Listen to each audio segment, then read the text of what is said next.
All right, so people who are familiar with you know that your favorite Mega Man game is 2, and your favorite Robot Master is Heat Man, unless that's changed anytime recently. No, no, absolutely not. That's still favorite boss. I mean, how can you top a Zippo lighter? Seriously, he's just badass. Yeah, Uh, Zippo with an angry face. I'm down with it. but he's so fiery hot with anger. So, do you have a favorite X game, and do you have a favorite Maverick from any of those? favorite X game is definitely X4, Mm-hmm. which I played on the Sega Saturn. Okay. Yeah, And X4 was what made me buy a PlayStation back then. okay, well, understandable. I mean, damn, that game's awesome. Yes. Uh, Now it's funny because I only had a Saturn. I didn't have a PS1 at the time, but the PS1 had better FMV sequences, Mm-hmm. or sorry, like the cinema sequences. Yeah. But the Saturn, the actual game animation, the graphics and animation for the actual gameplay Mm-hmm. were noticeably better. Okay. A little bit smoother. The color palette was a little bit nicer. It did 2D a lot better than the PS1 did. Mm-hmm. And it was just a gorgeous game. And of course, for me, the chance to be zero for the entire game and use that Z Saber. Yep, that's what Um, that was what sealed the purchase. and I think for me, I have a favorite and I have an absolutely most hated Maverick. Okay. So my favorite is Magma Dragoon. Mm-hmm. Because he's Street Fighter. Well, because he's a dragon, Yeah, and he's spits fire. And his level was so cool inside the volcano, and how nicely animated the lava was in those areas where it would mm-hmm. come up underneath you and you had to run like hell and climb up. Yep. Did you ever do the Dragoon fight where you could take the mech suit in there and fight him with it? What? Yeah, No? you know there's the pink mech suit in that level. Yeah. At the end of the horizontal segment, like when you have to get out of the suit and jump and go up around the level, and then you drop into where you fight. Yeah. There are some blocks on the right side that you can punch through with the mech suit, and then you can fight him in the suit. No way. Yes, way. If you look at our Oh man. If you look at our Mega Man X4 playthrough, then Yeah, I'll be we checking feature that. I'll be that. checking that out, and now I'm gonna have to go load up my copy. God damn it. My most hated Maverick is the one that made me stop playing the series prematurely. Mega Man X7. hmm I have not finished it. I I can't play X8, which I've heard is way better, because hmm I can't finish X7, and I won't skip. But that was actually my next question. I mean, Tornado Tunyon. Yep, there it is. Tun- tun- I'm sorry. And again, if this is not a sweary podcast, I apologize. But a fucking onion. It's a fucking onion. Capcom. Come on. An onion? Well, in X7 did you fight the fire boss, Flame Hineyard? That's a hyena. Did No. you like? I don't know if you skipped around, but by far the worst boss. Like, just look up video footage because like he clones himself, and there's like three of them, and like they try to put a lot of voice into it, and they all have like this high screechy voice, just burn, burn, burn to the ground, burn, burn, and it just goes on for the whole fight, and it is the longest fight in the game, and it's terrible. Okay, But see, it's kind of funny. there's a close second. But for me, I could not get over the fact that they've got this giant waddling, I don't know if we're allowed to say it, but just sort of fucking retarded looking onion waddling hmm around like, I'm gonna kill you, Tornado. Like, really? Yeah. This is wow, Well, Capcom. my You really scraped the bottom. You actually scraped so hard on the bottom of the barrel, you put a splinter under my fingernail. well, my favorite animal is the onion, so just watch what It, you say. Hey, now I know that they are cuddly and adorable, and their little onion wings are quite cute when they're nursing. But come on, Yeah, that was a really bad decision, just left and right. But I think the only thing in X7 that really makes up for it is the last boss Sigma, because he's as big as the planet, and he has a cannon penis that he shoots you with, and when you beat him, you're inside of a room. Like it doesn't make any he's sense. he's the size of a planet. Yeah, like you see Earth like under him, and he's just a huge tower. It's really it's crazy. And yet you can fight him on scale. Well, no, he's in the middle, and you're on a ring platform around him, and you would just like kind of shoot stuff at him and avoid his shots and punches and stuff. Yeah, but what I mean is, if he's the size of a planet, you should be a grain of sand. Well, I guess a small planet. He's way bigger than any other Sigma should be. It's just really stupid, but I don't know. But I remember when I first got X7, I was so excited because I'd seen the screenshots of showing, the highway stage from X1. I was like, yes, right? They're throwing back. You're playing as Zero on this stage, which is, novelty in itself. I don't care who this other character is, whatever. And then, you play it. I was like, oh no, I'm 13 or something, and I have to stick with my purchase. But I played through it, I got all 3 endings, and I haven't touched it since. See, that was the other thing that pissed me off, is that if you wanted a good ending, you had to meet so many stupid fucking requirements. You have to save all of the lost Reploids in the level, and you have to finish it in under a minute, and you have to not get hit. Yeah, you know what, I've got this thing called a life that prohibits that from happening. Because at that point, I was old enough that I was like, yeah, you know what, I actually do every once in a while get to be in the same airspace as women. So, as much as I would love to sit at home being frustrated by having to try and figure out exactly what clone shot I'm supposed to use for Axel to be able to walk across that bed of thorns so that I can get that one lost robot that somehow fucking well got down there without dying, even though I do when I touch them? No. Thanks. Well, so every time I was like, you got rank Z. Oh, hey. All right, fuck this game. Well, X8 is definitely worth it. If you ever somehow make your way through X7, or maybe watch a playthrough of it or something, which we've tossed around the idea because we haven't really done any bad games, on our show before, but we've been tossing it around because I don't know, I guess we need to get a little bit angrier. But X8 is definitely worth it. It's not the best. I rate it higher than 5 and 6 on my personal scale. Ooh. Like, there are 2 vehicle levels in it that I don't really like because, well, the speed bike level on X4. Yes, it's like they're like that, except one is in just it's right behind you. The camera is, and you can go in like every direction, and it's just. I don't know, some of the jumps are kind of hard to make. It's not the worst level, but it's definitely one of the lower ones. And another one is you're on like a hover bike and you're just chasing the boss, and you have to take him down before he like destroys the city, and then you get to fight him proper. It's not bad. It's really short, but besides that, it's a pretty solid game. So and if you have I think it's data from command mission, or if you put in a secret code, you get to fight Cutman. Like it's like a 3D 8-bit level. It's like the blocks have all the like the 8-bit art, but it's done as like a 3D perspective. And there's a little flat Cutman going around, and he dies in like one shot. Like one charge shot, or you can just you can hit him with the buster a few times. It's really silly. But it's definitely worth it. Take it from me. I love X8. I just wish there would be X9, but that's neither here nor there. See, I want to see a 16-bit side-scrolling 2D X9. Mm-hmm. Well, I had such a good idea for that.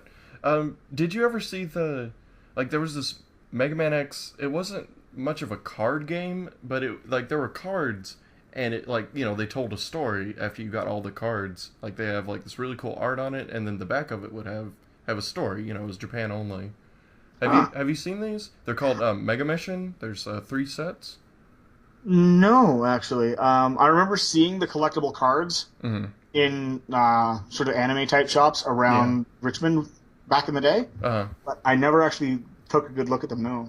Okay, well, like they tell an original story. I think the first one takes place after X2, Okay. and like some of the Mavericks come back and they're like they're powered up. Like they look slightly different, and they have like different color schemes and stuff. And there's like brand new armors for X and Zero. Like Zero actually got upgrades in this, which was the thing that drew me into it initially. But excuse me. But they could just adapt that into a game. It would be so perfect because it's got like this X doppelganger. Like he's one of the main antagonist. Until Sigma shows up, of course. Of course. But it's just fantastic because they've got all the assets already. Just take Chill Penguin sprite, change it a little bit, and then shove it out the door. The Capcom way, which is change it a little bit and shove it out there. But it's so cool. Like I've found a few things that just kind of have every bit of information you would ever need to know, and I will definitely send that to you, and then you can be sad that we never got to see it. But it's really cool. The art is just spot on. It looks exactly how the art should. It's so cool. Damn. I want to see that for sure. Yeah. I'd also love to see Baby from Captain Commando do a cameo in a Mega Man X game someday. Because if I'm not mistaken, that Captain Commando arcade game came out before the X games, I think. Because he's in ride armor. Mm-hmm. He's in ride armor. Like there's no two ways about it. It's the exact shape, the same design. It's got the two joysticks. He's in ride armor. So I thought it'd be hilarious if at one point, maybe not even like obviously not someone you'd fight or someone that would be playable, but even if he was just in the background walking around in one of the suits and some of the other robots are looking, going like, how the hell did that kid get in there? Okay, he's sort of like a green biker dude, like appearance, where he's kind of there and you never interact with him. Yeah, exactly. But to have this baby in the mech suit walking around, that's hilarious. Because he was always my favorite character from Captain Commando, because I was like, oh my god, it's ride armor. So yeah, that's actually kind of related. That's how I got into Marvel vs. Capcom.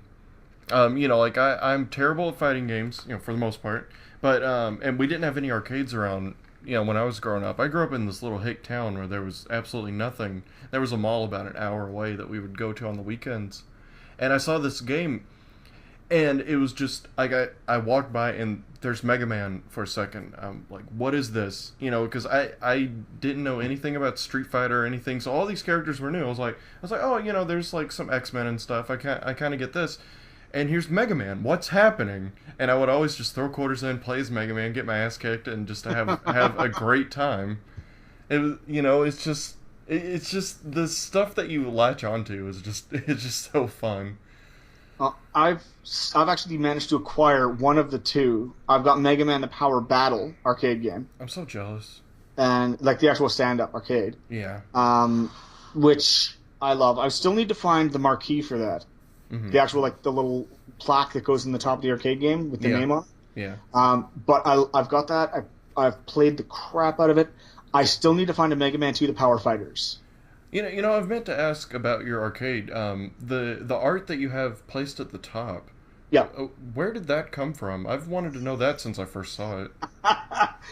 The malls that John and I referenced, there was Johann Center and Parker Place, a few malls that were in Richmond, which is basically nowadays a very Asian-centric cultural center for BC. Mm-hmm. And that was where Johann Center and Parker Place, they had all of the shops with the anime goods when John and I first started hanging out. This is before anime was mainstream in North America. This is before, Toonami and all that. Mm-hmm. This is when there was one little shop called Anime Janai that was flying under the radar that you would bring a bunch of blank videotapes into and like $30, and you'd leave them for a couple days, and you'd come back, and suddenly you'd have an entire 26 episodes of some fan subtitled series that you could watch on those tapes. That's so kind of thing, right? So, and it was all fan subs. There were no official releases of this stuff. Anyway, there was I think what were they called now? There was U.S. Manga Corps, and Hmm. there was, I think, Viz Media did some of it, but not a lot. There was no whole lot. Central Park Media was another one. And they would release both dubs and subtitles. And you want to hear bad anime dubs, you go back to the 80s and listen. It will kill you. Like, it will kill you. But Outlanders. Find an anime called Outlanders. If you can find it with the original dub, Okay. you'll be tearing at your ears and praying for death. It's amazing. So good. But anyway, so these malls always had a lot of knockoff, made in China goods with character imagery on them. Hmm. Those three happen to be pencil boards. So basically, they're a sheet of plastic, fairly firm plastic that you're supposed to put behind a sheet of paper. So when you're writing notes or writing letters, you can write it anywhere, just holding onto it. Right. Okay. But they happen to have Mega Man X artwork on them. So I got three of them, two of them that'll stand vertically, and one that the image sits horizontally, and kind of layered them in the lower lip of where the marquee is supposed to sit for Hmm. the game's name. Because that was originally, it's a conversion cabinet, so it wasn't ever a dedicated anything. Yeah. But it's a conversion cabinet that I originally had a Street Fighter 2 Champion Edition in. Okay. And the boards, once you hit a certain generation, have a wiring schematic called JAMA, which is a universal wiring schematic. So you can put any JAMA arcade board in there and it'll play on the machine. Okay. So I had my Street Fighter in there, and then I managed to buy a Mega Man the Power Battle, and I put that in and hooked it up. And so it's still got the Street Fighter marquee. Um, but I restored that. I worked volunteer with a guy who had a bunch of these arcade games in his garage in the neighborhood I grew up in. Hmm. And riding my bike by one day, and I just sort of skidded to a stop because the garage door was open, and he's in there. He's got like a soldering iron in his teeth. He's doing all those wiring and fixing and repairing on this machine, and I just walked up and said, "Excuse me, are these all yours?" He said, "Yeah." I said, "What do you do with them?" He said, "Well, it's my business. I put them in stores, and then I collect the money out of them and split that with the owner of the store." Okay. And I said, "Would you accept volunteer help from someone if they wanted to learn about these?" And he said, "Yeah, okay. Yeah. That's Leave me awesome. your name and number, and I'll think about it." And so he called me one day and said, "Yeah, if you're really interested, why don't you come on by?" And so I helped him with a Ms. Pac-Man machine. He Hmm. needed to do a little bit of just basic, replace the buttons, replace some of this and that on it. Yeah. And then he had this one unit in a corner, and it was just beat to shit. I mean, there were holes in the sides. The metal control panel was all bent and warped and twisted. Like it was just. And he said, "I'm just going to pull out whatever spare parts I can salvage, and I'm going to chuck it out." And I was like, "But that's a Street Fighter." And he said, "Yeah, but I mean, look at the shape." I said, I'll tell you what, I'll make you a deal. Why don't you let me restore that? Because if I do, you've not lost anything. You've got another machine you could put out and make money with. But if I screw anything up, it's no loss because it's already going to the bin. What do you think? And he said, "Sounds like a fair deal." Hmm. This thing had been in one of those dive hotels that are, sometimes charge hourly. Yeah. Yeah. Like all of the in the bar in there, and like the control panel was all bent and pulled from crowbars, trying to pull it open to get at the money, Uh-huh. and just oh my god! So I pulled the thing, I pulled the control panel off, pulled all the buttons and joysticks out, and I took a sledgehammer and put it on the concrete floor of his garage and panel beat the thing back flat Uh-huh. by hand. Oh, I that's amazing. got some plexiglass, painted the back black, cut it to the right size and shape, drilled holes to bolt that over the top so that I could drill new button joystick holes. Hmm. Bought the all new buttons for it because it's got the six different colors because it's a black panel, but it's got a red, orange, yellow, and then a green, blue, purple buttons. Put in the joysticks, rewired all the controls. Like I rebuilt that thing. I bondoed in the holes in the sides with auto body filler, Bondo auto body filler, Yeah. and sanded it and smoothed it, painted the outside, and restored the whole thing. And when it was done, and I powered it up and it was working, and I was like, "There you go, awesome!" And now, like basically, I know all the stuff I'll need to know to help you repair these and maintain them. He's like, "That's great." Load it in the van. I was like, "Okay, we're putting it out on location." He's like, "No, you're keeping it," Aw. and he just gave it to me. That is so cool. How I old was were you? Were you 16. Oh, okay. That's even better. I'm a 16-year-old that's got a Street Fighter 2 cabinet in his room. That is so cool. Who's the coolest guy on the block now? Oh yeah, this guy. It was awesome. My friends would come over and they'd be like, "Oh my god!" Yeah, my brother's friends would come over, and he was 4 years older than me, and they'd be like, "Oh my god!" And I was like, "Yeah, right." Right? Did you charge your friend, or did you charge your friends, or did you have it set to free play? Oh, fuck, it was on free play. Actually, I Okay. left it on pay to play, but I'd use the key and open the coin mechanism, just bling bling bling bling bling Yeah. up the Okay. credits, because that looks so much cooler when you can do that. So, so I do that, but I eventually made it into my Mega Man Power Battle, and the artwork. So the artwork, the question you asked, that's from those cheap pencil boards you get for like $1 a piece. They happen to have Mega Man X art. There's other Mega Man X art on the back, and I'm pretty sure those are scans of those cards you were talking about, because some of them show like a power level and an attack level on them. Maybe. So I was like, oh, fuck, I'll take them though. They've got pictures of Mega Man, and I can afford these, so I'll buy these. So, but yeah, someday I would like to get. Well, I'd like to get another cabinet with monitor and everything, but just with 3 buttons, so that I can have one dedicated to my Mega Man. Yeah. And then I'd like to redo the other one back to a Street Fighter. And then, distant future, I'd like to have a Mega Man 2 The Power Fighters just to round it out. Mm-hmm. And that would be ideal. But the Mega Man Marvel vs. Capcom, it's funny that you should say that you feed quarters into it and get your ass handed to you, because that's what happened to me too. I was like, no, I will play as Mega Man and I will win. No, I really won't. But, a guy can dream. Yeah. Well, speaking of power battles, that I've got a good story with that, because like it was I know the English version was a pretty rare thing as far as arcades go, Yeah. and like I said, I was from somewhere that there was nothing to do, so we would have to go out of town for stuff, and I don't know, I couldn't have been like more than between 10 and 12, and I'm with my family, and we go into a Walmart in like a nearby town, and then there's this Mega Man arcade setting up, and I'm like, this isn't real, there's something going on. And I walk over to it, don't have any quarters, don't have anything, and I'm watching the little the animation that plays, and it shows bass, and I've never seen this character, because I never played Mega Man 7. And, it was just like this brand new character with this really radical design. I was more familiar with the X series. I was like, this looks more like an X character than, a classic character. And, I fell in love with the design. And, whoever had brought me, I think it was my grandmother. But, I'd gotten a couple quarters from her, so I actually did get to play, and I played as this character, and I thought it was so cool. And then I begged and pleaded for just some paper and like some markers, and I sat there and I watched the opening over and over and over, and every time it would show base, I would draw a little bit of it. Nice. And then like it took like half an hour. Like, God bless her, she had like so much patience with me, just just sitting there so entranced by this game that I wasn't playing. I'm just sketching this out so I don't forget. And it was years later. I was looking, I think, in the back of a Tips and Tricks magazine, and I was like, oh, let's see if there's anything for Mega Man, because why not? And it was like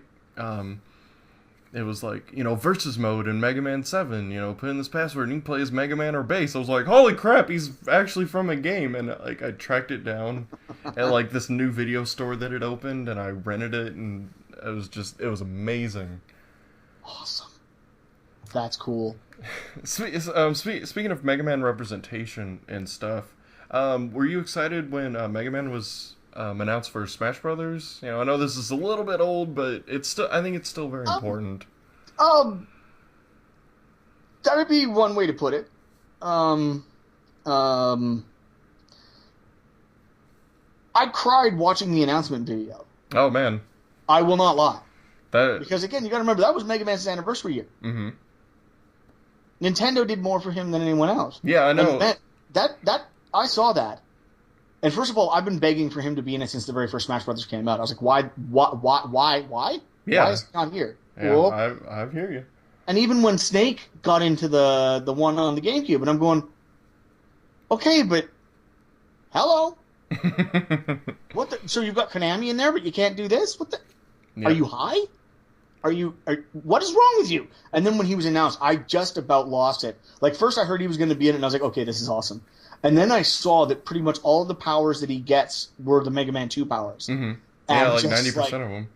oh my God. And the fact that Yellow Devil is part of his stage. Yep. And it's just, I just watched it over and over and over and just entranced, just in love. Did you see it live? When it was broadcast? I did the not. announcement? Oh man. Okay, so we were watching it live. We got up early to see it, and there was so much traffic because this is like the very first Smash Brothers news that they did. Besides like the game exists. For the new one, and we're watching it, and then it closes with a brand new trailer. And, this is before we knew that each new character got their own specific trailer. Yeah. And then it shows all the characters out there, and they look up on the mountain, and then the video just lags and it stops. And I was like, ah! And then it clicked back in for 1 second, and you see the silhouette before he puts the helmet on. I'm like, Mega Man, and I'm just like, Maria, Mega Man, and she was like, what? I didn't see it. And then it clicks back in about halfway through the trailer, and he's shooting crash bombs and throwing metal blades. I'm like, ugh! Yeah, just the art style is perfect. It's just. They took the 8-bit sprite and just threw him into a different game, and it was the coolest thing ever. It was, oh man! And then, just like you, watched it over and over and over. And it was just such an experience because we've wanted him in forever and got our wish. And I mean, there has never been a trailer that has made him look so badass as that, ever. Oh God, when he when it ends and he's using the fire attack from 6, and he throws it down on the ground, and then everybody explodes away from him. That was just oh man, so good. That's the point where if it was a cheesy 80s movie, I'd be leaning back on the pillow, lighting a cigarette, going, "Oh, is it good for you too?" Like, oh man, yeah, I could not believe it. And then the day the game launched, John bought it and had a whole bunch of people over to play it. Mm-hmm. And I hadn't played, I've never been much of a Smash player. Right. Never been really good at it. I used to be decent, never been really good, didn't really remember any of the play mechanics. And I went over and people were playing, and I got my turn, and I'm playing with Mega Man. I'm just getting my ass handed to me. And then one of the people over was sort of reminded me of the basic strategies, like how it works. Yeah. They got mad and made me stop playing after a while. Because I wouldn't lose. That's so awesome. Not lose, but I was like, I'm sorry, the blue bomber's up in this bitch. He ain't losing. If I'm playing him, you're eating lemons, and that's just the way this shit go. That's so cool. So awesome. You do the final smash, and he sucks you into an alternate dimension where all the variations of Mega Man are blowing your ass up with rainbow lasers. Suck it.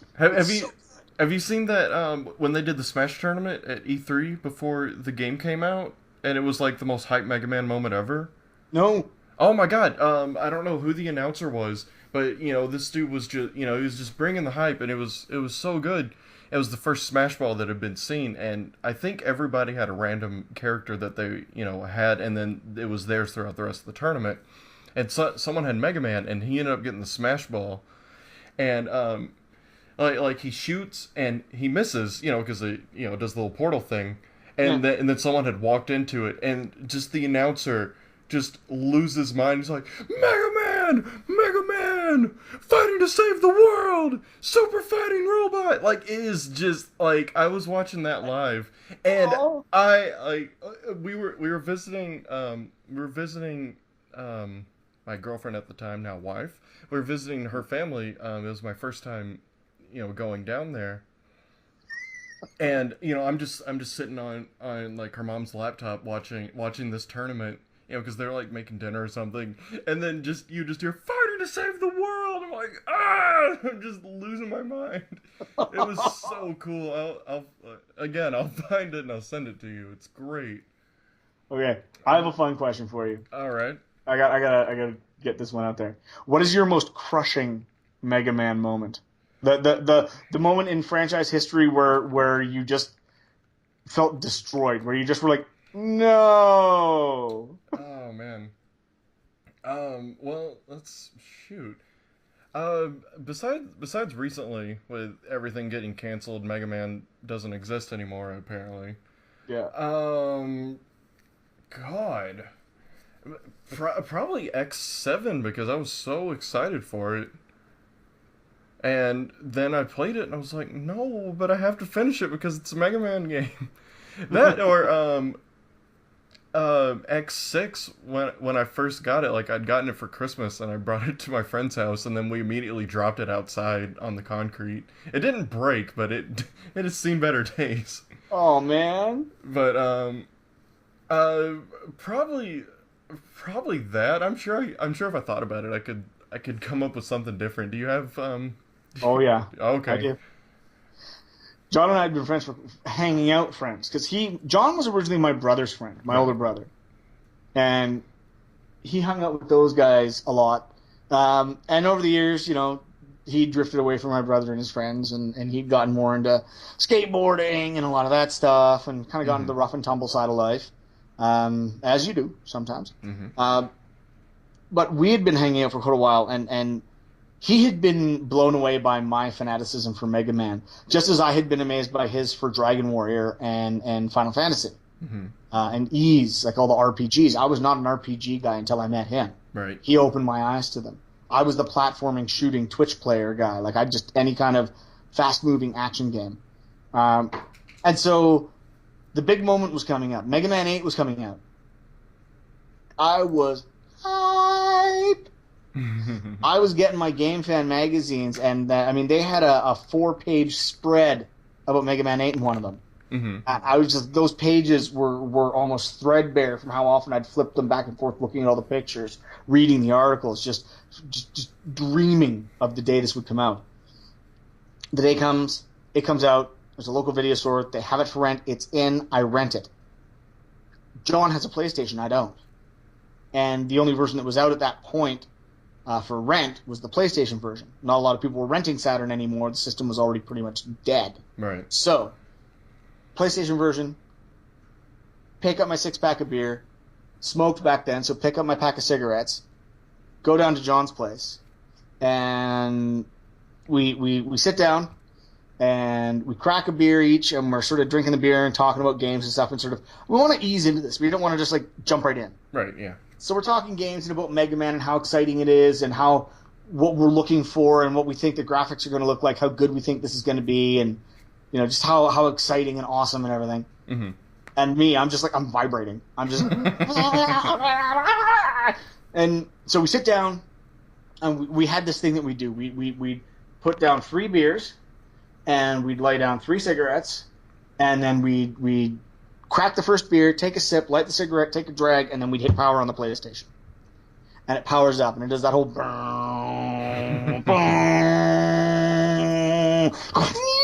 thing, right? And I'm just, Right, yeah. and then the Capcom logo comes up, and I'm just like,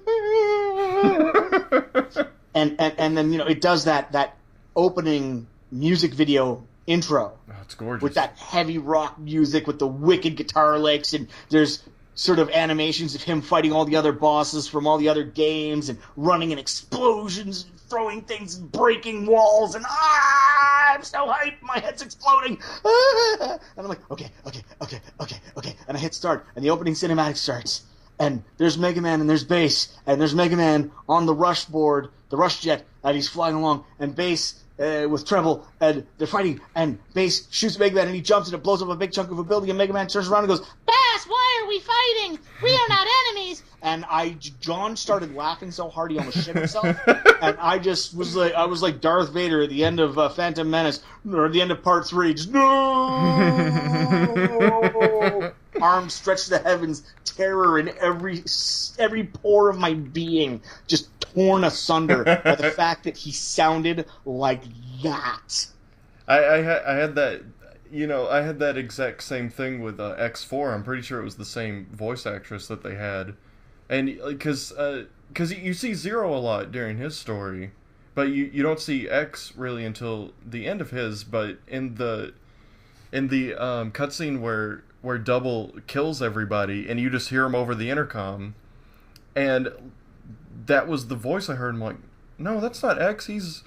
I know I heard him grunting stuff throughout the game, but no. And we couldn't beat the game at that time, so it was just like, no, there's no closure. He's supposed to be manly as fuck. Yeah, at least adolescent. Like the voice they use in X8, it's the same one they used in Maverick Hunter X. I think that's the perfect X voice.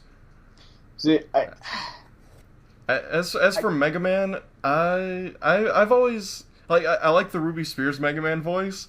Yes. But for game Mega Man, I think I haven't played Powered Up in a while, but I remember it was done well. You know, like his voice fit what he looked like at least. You know. Yeah, but I mean, in Mega Man 8, when you watch it in the cinemas, I mean, he looks buff, well cut.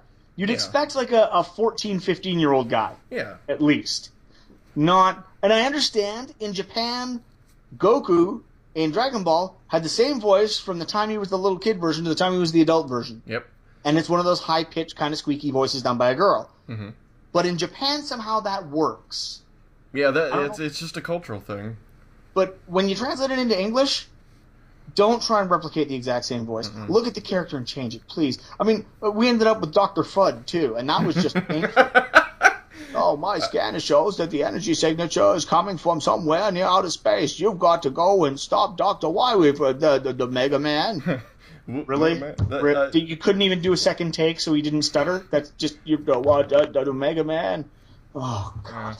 So that was the moment that Mega Man tore my heart out with a spoon. Oh, man. That's so funny. But it's so true because, like, they... voice acting, like they didn't care about it back then. But even still, when I found out that I could hook my PlayStation up to a VCR and then to the TV, I recorded every cutscene from 8, every cutscene from X4, and I would just watch them all the time because, you know, it was the best that I had, you know, and that was the best we would have for, you know, that kind of stuff for a long time. And it was cool, like it was like cheesy and terrible, you know, voice wise, animation wise, it was fantastic. But you know, the animation was gorgeous. The voices were abysmal and painful. But it like I have such good memories of, you know, learning that I could do that, and then just yes, it's like a show, but worse. Well, it was like John was the one that taught me that you could take the audio out from an NES or a Super NES and hook it into a audio cassette recorder. Oh, wow. And then he would put on a game, and he'd get to whatever level he wanted the music for, and just put the controller down when the level started and start recording, and he'd make his own soundtracks way before they were available. That is so cool. And so when he was out skateboarding with all his tough guy friends, he'd have his headphones on and his Walkman, and they'd all be listening to, you know, the latest punk albums or whatever, and he'd be listening to that, but he'd never tell them. That is so cool. But he'd be skating along to like the Mario 3 soundtrack. And they're all listening like, and they're saying, when he wanted to feel intense, he probably put it on World 8 or something. Nah. That is so cool. But yeah, so that was my main question. If you had the same crushing experience I had with that. I did have it, but not as much because I played X4 before I played 8, so I kind of went in, you know, just kind of, oh boy, you know, like I was excited, and then that happened. I was like, darn it, you know. But it didn't kill me, but boy, could anything else have been better. But once we got to the Dr. Light stuff, and I was with my friend, I was like, all right, this is hilarious, you know. Yeah. So we took it in stride instead of, you know, badly. Well, mostly it was because John openly mocked me for it for years, as friends do. Yeah, as you do. Between that and the Frostman stage, where you have the snowboard, and jump slide. He would constantly, because he watched me get killed on that stage over and over, and he's just rolling on the floor, killing himself laughing. And after that, anywhere we went, we'd be out driving in his car, going to wherever, to one of the malls to look at things, soundtracks and stuff. And everyone was like, just jump, jump, slide, slide. And I just, oh, fucking jump, jump, slide, slide. And that just became a thing. Any game we were playing after that, where you had to jump at any point, jump, jump, slide, slide. That is so funny. I hate you so much, buddy. I so do, but you're so right. Funny. You're right. So I someday I will make a shirt that has one of the yellow signs for the jumping and one of the yellow signs for the sliding, and underneath it's just going to say jump, jump, slide, slide. Would you have one on the front and one on the back? No, I'd have them on the front side by side. Oh, okay. Because it has to be jump, jump, slide, slide. Oh, yeah, okay. As one piece. It just does. That's so funny. At the back would probably be the explosion, the pixelated explosion with die, die. Because that's what he would always finish with every time I got killed. He'd go, die, die. And I was like, oh. Yeah, you know what? What was with the voices on that game? Like a Clown Man and Aquaman really stand out because they were like, see you in my dreams. Yeah. I'm Aquaman, but you can call me Handsome Guy. Like, what? Who wrote that? Yeah, it makes you start wondering, doesn't it? Yeah. It was all the original. It was all the original vision, I swear. Hey, silly, I'm Swordsman. No, I didn't get that bad. Swordsman was actually pretty cool. Yeah, I'm Swordsman. I'll do my best. It wasn't as bad as I think the worst boss was again on X4 was General, but just because like he sounded so stiff. Just yep. I have no choice. We must fight. You know, like it just like it was just I don't speak English well, but I've got kind of a demanding voice, so we'll just kind of meet in the middle. But it cannot live under this tyranny any longer. We have no choice. We will fight. Mr. Sigma Shaw, tear down this space colony. So bad. Oh so man. Bad. It's just so wrong. Well, speaking of voice acting, the new cartoon that doesn't exist, assuming it does come out, do you have any hopes of anything that you'd want to see in it? Like any kind of way that you'd want to? I would kill if they would let me be Mega Man. But outside of that, you know what? I just want to see what they do with it. Mm-hmm. From there, like, I don't know. I don't have any particular visions of how certain characters should or should not sound, other than that Dr. Light should not sound like should not sound like Elmer Fudd. You know, as much of a throwback as that would be. You know, be very, very quiet. We're hunting Mavericks. No, not so much. We don't want to go there. Step into the capsule, Mega Man, and you'll learn how to throw a Hadouken. It'll be fantastic.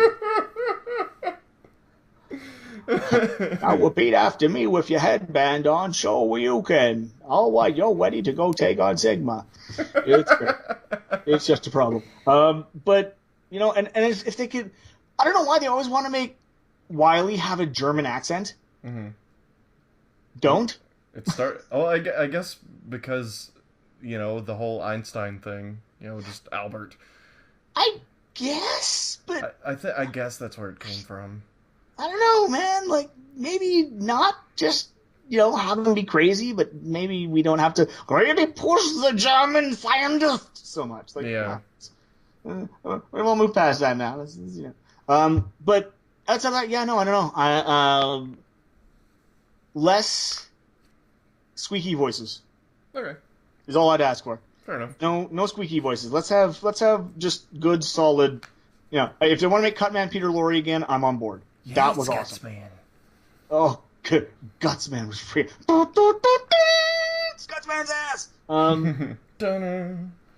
I loved his voice in Super Adventure Rockman. It was like it was almost like a cross between a Crosshairs first-person shooter, which was the combat sequences, and Dragon's Lair, because it was like little animated sections where you could, you know, there'd be the quick flash. You had to try and move left or right or whatever direction. Mm-hmm.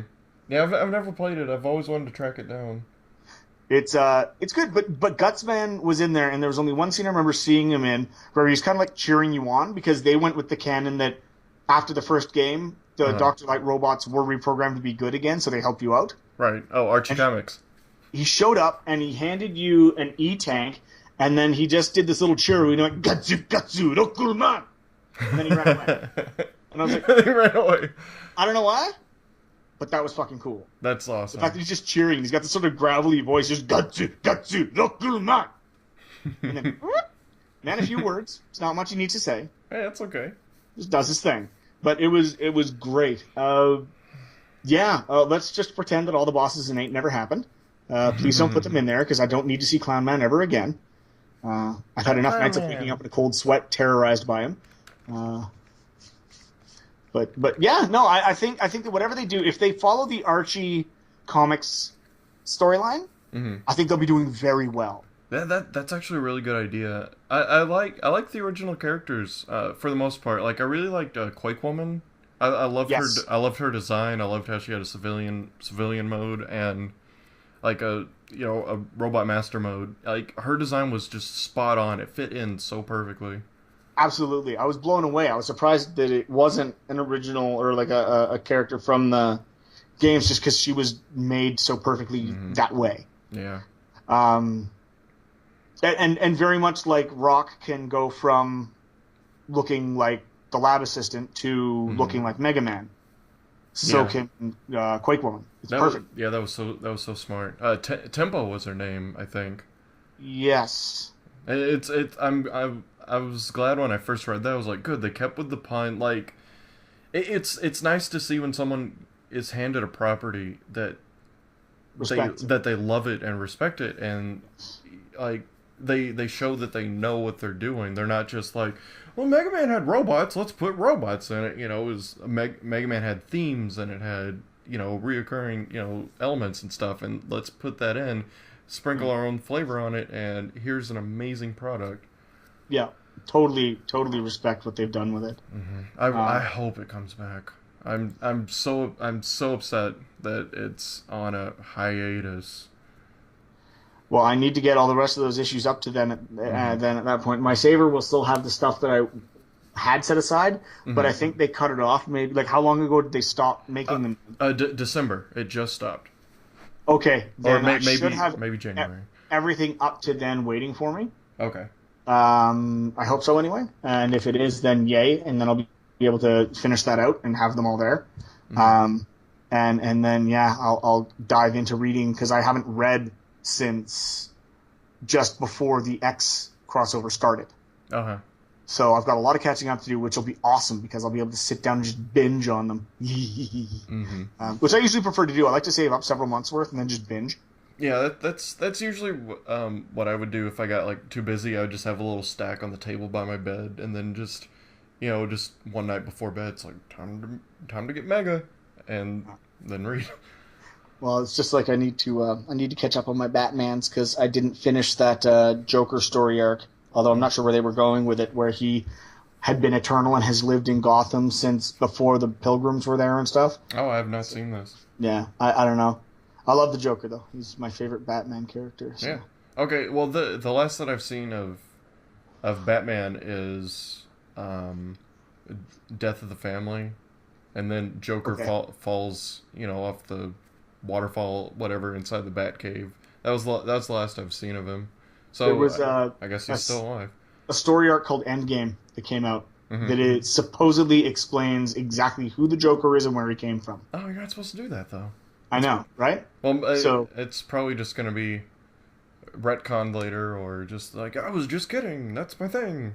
Yeah, I hope they find a way to kind of smear it after, so that it's like, we kind of wanted you to think that, but no, not really. Yeah, because I love that you don't know. My most favorite quote of his is, when it comes to life stories, I prefer multiple choice. Yeah. But yeah, I was actually in a debate a while ago for Halloween. There's this thing they do over here called West Coast Geeks versus Nerds. Okay. And so they set up 2 debates for the evening. They do them, I think, monthly. They do them by seasons. And this one had 2 rounds. The first round was, I believe it was Teen Wolf versus... Oh, shoot, I can't remember what the other one was.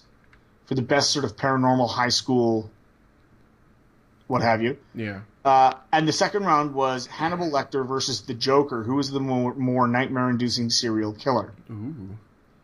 I was on Team Joker. And I mean, full props to Hannibal Lecter, but honestly, in my mind, it was a no-brainer. Mm-hmm. I mean, Hannibal Lecter, okay, he scares the FBI and the police. Yeah. The general citizenry don't usually know when he's escaped. They try not to advertise it too much so they don't look incompetent. And he'll kill usually 2-3 people while he's out and eat some of them. Terrifying, yes. He's got that whole, you can't really tell that he's insane by looking at him thing. Okay. The Joker terrifies the Justice League. Mm-hmm. Okay, he terrifies superheroes. He makes them shit themselves. And when he breaks out, he'll go silent for an indeterminate amount of time. You don't know how long it'll be, and the longer it is, the more horrible whatever he's cooked up is going to be. And he'll kill millions. He doesn't care. Yep. He will just he'll innocents, children. He doesn't give a shit. He'll kill anything just for a laugh, just to piss off Batman. That's scary. Yeah. To me. That's like nightmare-inducing to me. So I was on Team Joker, but I decided, well, there's 2 ways we can do this. I can debate for the Joker, or I can debate as the Joker. So I put together the costume. I had the team I was with worked really hard to help me get the costume together, get a green wig, and I went more for the animated series look. Mm-hmm. Because Mark Hamill is the Joker. Yes. And so when it came time, I was practicing and watching clips of him and listening and practicing. And when it came to the debate, I got introduced absolutely last as Rob Man. But I came out in the costume and I walked over, and you're supposed to just take your seat. I pushed the MC away from the podium and stood up to the mic and I said, "Hello, kiddies! Did you miss your old pal, Uncle Jokey?" And everyone just started freaking out. That was really good. And then I sat down and did the entire debate in that style. Like, I had the little gun that I could pull out, and I pulled the trigger, and it had the bang flag pop out. And I mean, the whole time, and they were, making their points about, he's, Hannibal Lecter's, you never know where he is, and blah, blah, blah. Mm-hmm. And my riposte to that was, he eats people.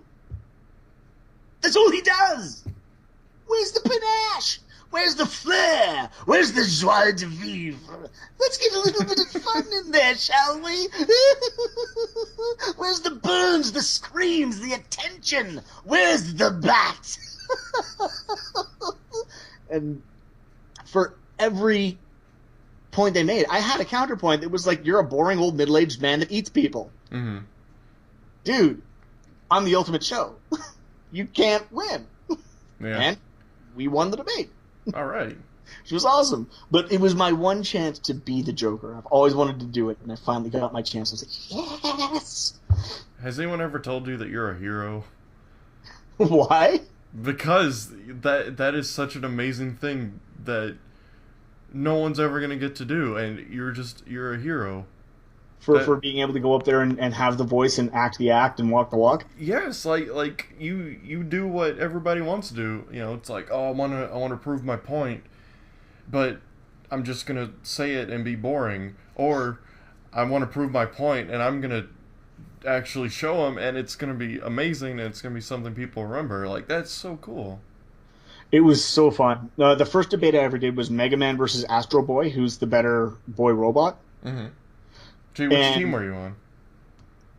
Big surprise. But apparently, the team that was for Astro Boy, I didn't know anything about this at the time. They were the 3 heaviest hitters in this debate club. Okay. Like, they were the top guys. Like, everyone basically walked into that auditorium to see me get absolutely creamed by the 3 top debaters. And I pretty much single-handedly destroyed their entire argument and got everyone onto my side for Mega Man. Oh, yeah. But that wasn't any showmanship. That wasn't any of that craziness. That was just purely me talking passionately about Mega Man and series canon from the heart. Mm. And they were all like, shit. I didn't know any better. I was like, hey, I won a thing that was great. All right. And one of those 3 was on the team for Team Joker. Oh, okay. And she told me, she was like, you realize you single-handedly destroyed the 3 top debaters? And I was like, okay, that's a thing. So, but yeah, super fun. Do you ever do those debate things anymore? I'd like to do more of them. They're starting up again for this season in February with the Femageddon, which is an all-female debate. Mm-hmm. But they will follow it up with more episodes, and should there be one I feel I am correct for, I'll definitely ask to be a part of it. Oh, that's so cool. Yeah, it's a regular thing they do. It's hosted at a sort of a dining and entertainment venue. So right now they're at the Seven Club downtown Vancouver. Okay. And you pay I think it's like what, $5 admission, $10 admission. And then you can sit down, you have a meal, and then you have the show. That is so cool. So you have some drinks in the audience, and it's all done based on audience applause for who wins the debate. Oh, okay. Do you win like a gift certificate or anything if you win, or is it just you win the achievement? You win the achievement. You got to partake. You get paid to be a part of the debate. You get I think $20 or something. But I mean, hey. But it's for the fun and it's for the show, and it has to be entertainment more than anything else. I didn't know that on the first debate, and I went in there and did it as a fairly serious debate and got lucky. The second one, I was on a team that was not so hot snot. I had a lot of gimmicky, fun ideas I wanted to do, and they wouldn't let me. Mm-hmm. I did go dressed in costume, though. I went as Cyborg from the Teen Titans because it was Teen Titans versus Power Rangers. Okay. But, I mean, Cyborg, it's a black guy. Yeah. So I purposely took a couple of cardboard boxes and cut them to make like really wide shoulder pads, and then covered them in aluminum foil, and then got some that aluminum foil like dryer vent ducting, that flexible stuff. Yeah. To put over my arms, except one of them, I also had one of those robot hand toys that you can squeeze and the hand closes. Yeah. That was in there too, so I had one really long, stupid arm with this hand on the end of it that was okay. And then I did an Apple logo, and I did a giant aluminum foil skull cap with the eyepiece that was supposed to look like the lens. Uh-huh. But it was very obviously a piece of toilet paper roll with tinfoil on it, with blue cellophane inside. Uh-huh. And then I did an Apple logo on the chest piece, and then I put a small letter I, a capital B, Iborg. Uh-huh. And so when they introduced us, I said, yes, I'm the Iborg. Apple Iborg, now available in white. That's so funny. And that was the only gimmick gag I got in on that one, and we lost spectacularly in that debate. But because our team didn't bring the funny. Yeah. And that's what I want to do the most. Like, when it comes to these things, you got to make good points, but you got to make them laugh. Yeah. Like, the entire time up there, if you're like being the Joker, I'm making gags and sarcastic comments. Like, I was really in the role. Like, some of them very nasty, some of them very barbed. But I mean, the guy's completely insane, and he takes nothing seriously. Right. So the whole time I was just making fun of Hannibal Lecter and poking jokes and dancing around and prancing like an idiot the way he would. Yeah. That's so what won cool. over the crowd. That is so cool. So, yeah. That's so cool. I've never even seen a live fun debate, but I need they to have a find YouTube. one. They have them on YouTube. If you look up West Coast Geeks versus Nerds, they have videos of. They've got podcast audio recordings of most of them, and as they go, they're putting up the videos of some. I think the Mega Man versus Astro Boy one just went up not that long ago. Okay, I'll try to find that.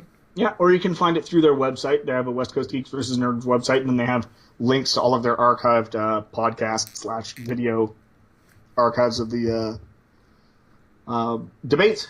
So you can check them out there too. It's a really good program. It's just a lot of fun. That's so cool. Yeah.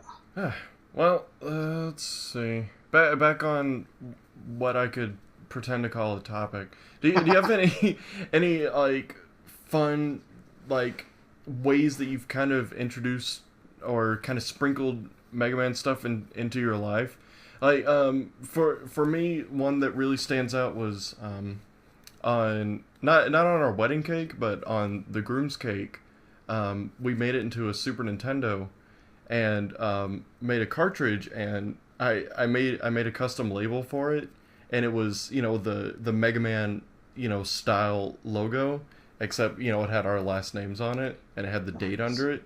It was really cool. I'll send you a picture of it. But it was it was just that a little subtle thing that I got to add to a very special day, of course. Nice. It was just because that's one thing that really brought us together, was just playing games together and just having fun. So it was really special. Do you have any kind of thing like that? Not really, actually. When we got married, we had a very traditional wedding. We got married in the church where they found Nightcrawler and X-Men too. Oh, really? Pretty cool. That's really cool. Wasn't planned. We found that out afterwards. But no, we had a pipe organ there, and I really, really, really wanted to get the pipe organist because he was a friend of my cousin. I wanted to get him to play the Castlevania music on the pipe organ. I was like, and I got vetoed. Ah. But c'est la vie. And back then, of course, especially like nerd themed weddings weren't a thing. But no, I not really in that sense. No, but I mean, Tamara has known from when we met that Mega Man is a massive part of my life, and there's no real avoiding it. So it's not so much that I sprinkle it into parts of my life. It's more that there is a large portion of my life that just sort of has revolved around it and always will. Okay. So it's just always there. All right, hey, nothing wrong with that. Case in point, like the top 2 shelves of my collection, my retro shelving downstairs, is all my Mega Man stuff. And I love to just sort of go. And then, of course, there's all the pictures on the back wall, including the framed Rob Man picture with the signature on it. I've got a bunch of mint on card action figures from the Mega Man, but I've got a bunch of them also loose that I play with. Yes, I still play with toys. It's a thing. Like Mega Man is just, I've got the standee that John got me for Christmas that one year, the Mega Man Legends one. It's just always been a part of me in my life. I've got a Mega Man and Marvin the Martian tattoo on one shoulder. They're back to back with guns blazing.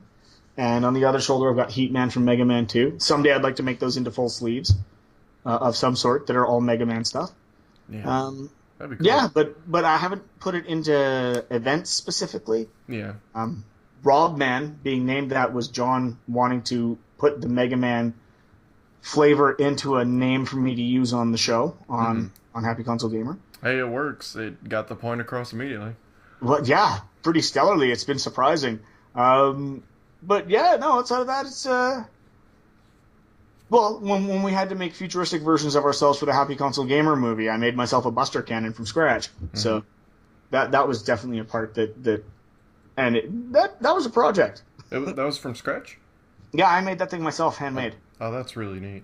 Out of various very large PVC plumbing fittings, which my wife did all the detail painting especially on, because let's face it, I'm hand-fisted. I'm a tradesman. I'm not an artist.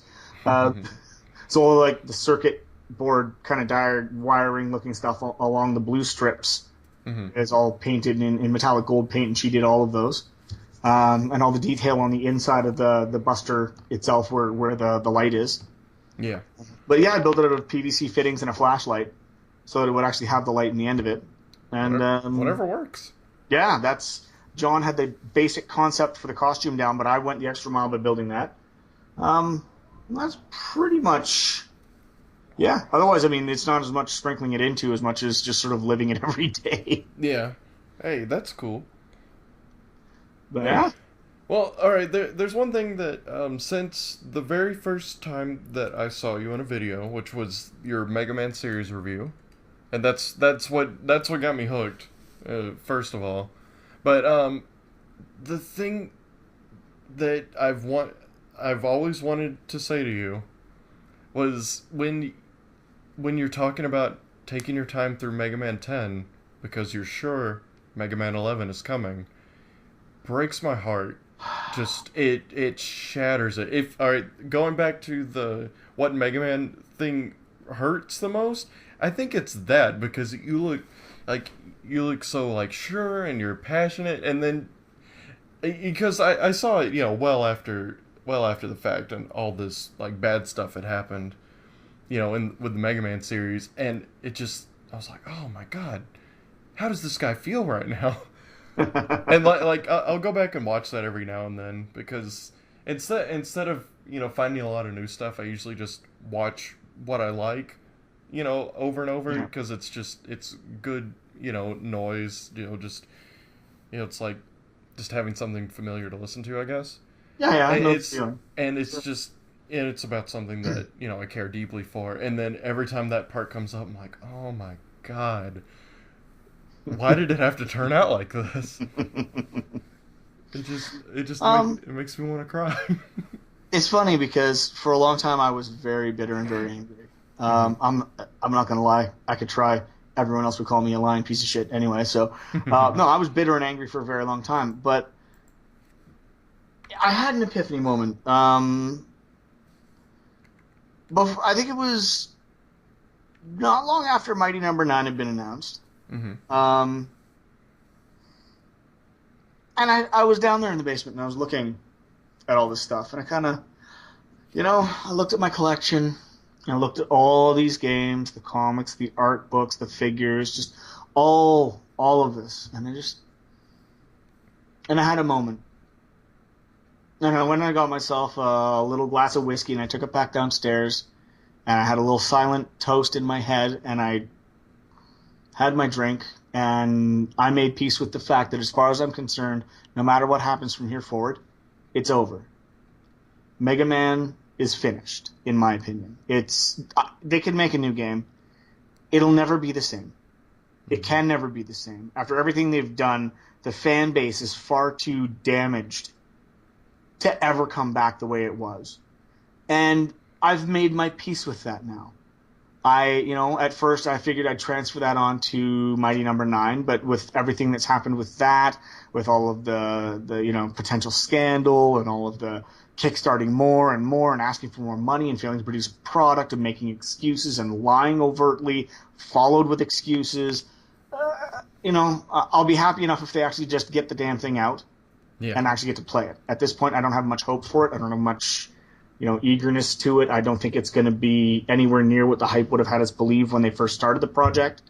But it'll happen. But Mega Man, he had an amazing run, and he will always be my favorite. He will always have that big special place in my heart. But I'm okay with him being done now. He's at the point in my mind where he has found the everlasting peace, and he can rest. He can retire now and just take it easy. Because in my mind, he eventually shot Dr. Wily. And that's what got him either decommissioned or taken off battle duty or not needed anymore. Mm-hmm. But in my opinion, that's what happened. He eventually had no choice, like he was about to in 9, and he just shot him, and it's over. Yeah. And now he's enjoying his retirement, It always leaves me with that little bit of sadness, because I remember when I finished Mega Man 2 the first time, and at the end, and he's walking, and as he's walking, there's that little window at the top that shows the different seasons going through with that little city, the little town, and the hills, and there's the rain, and there's the cherry petals, there's snow, there's all the different colors going through. And then at the very end, he just stops and he looks up, and then the outside part where he was standing fades away, and it fills in the rest of the picture, and there's just his helmet sitting there in the grass. And even at the age I was at then, that brought tears to my eyes. Just the helmet left there, he's gone. And to me, that's the perfect ending for the series.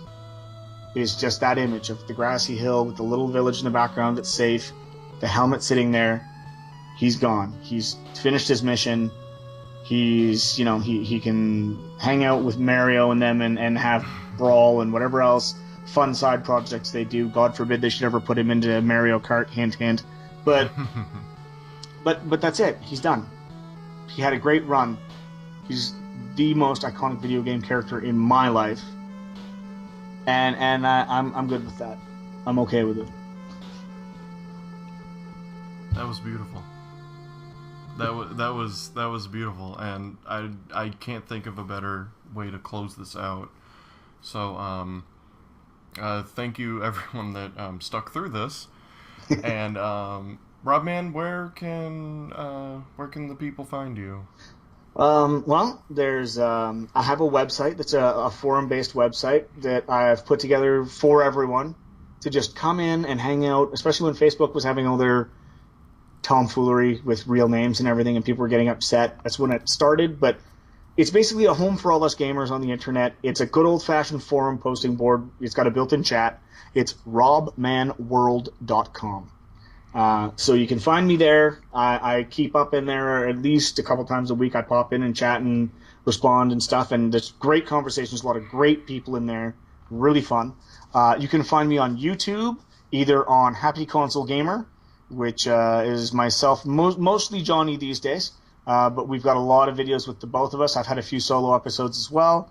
Excellent channel, really good stuff. You can find me on Rob Man World on YouTube.